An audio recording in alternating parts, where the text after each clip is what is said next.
into the output drills for the shoulder mobility test. What are things that you can do to improve the strength or control of the patterns? Again, I keep saying this, but you're not doing every one of these drills on everybody. Find something that they don't have the input or mobility for, and then use one of these correlated output drills for it. So one would be the thoracic extension, right? So that thing off the chair, the bench where you're lifting your elbows, that test could simply be the exercise as well. Or I'll have them lie on the stomach or lie off the edge of a table. And what I want to see is, can they get their arms to come up in the air, get their head to come up in the air without slamming their belly into the ground? So truly achieve, what you see, I stink at it, thoracic extension. You can try to go hands behind head as well, but you'll see if I truly try to get my thoracic spine to extend, I almost just do it all from my lumbar spine. So that's where doing it with a dowel or off the edge of a bench is really nice to appreciate the amount of range of motion they have. Where if you're doing it on the ground, you're really just testing and training that end range thoracic extension, what's a little bit trickier. The other one was trying to stabilize pelvic rotation. And so here what you'll need is you'll have a wall. You're going to use some sort of cue here, and I'm going to be using a yoga block to lock my pelvis. I have to keep driving my knee into the block, which will keep my pelvis stable.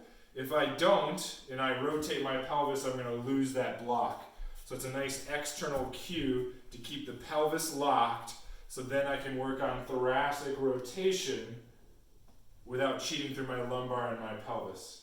I can do holds, I can even add a band and add resistance to this. So a great way to work on rotation of your thoracic spine. Hold on one sec. And then the two other ones here were like a face pull to an external rotation. So if you remember the shoulder mobility test, you're going hand behind head. So you're going to be working on that flexion elevation and external rotation, similar to the hand behind head. So I've got a band here.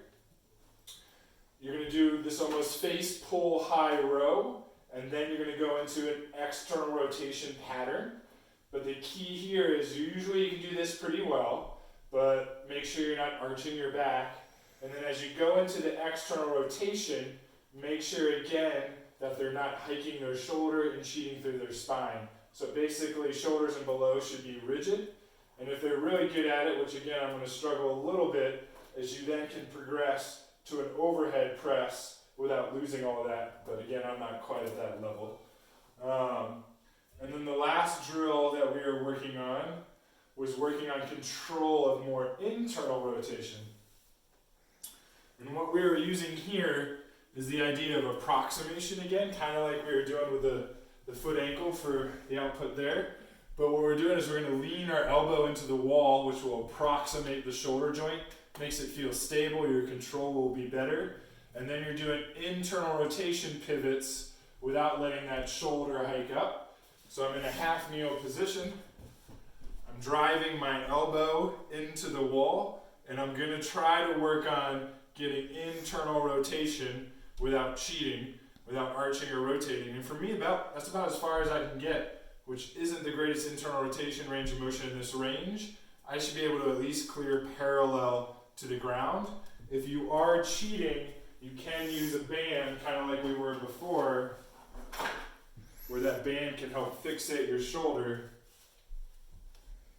See if I can get this here. There we go. And approximate here and have the band help control that shoulder position as you go into internal rotation. So again, all those drills are to work on the output for the shoulder mobility test.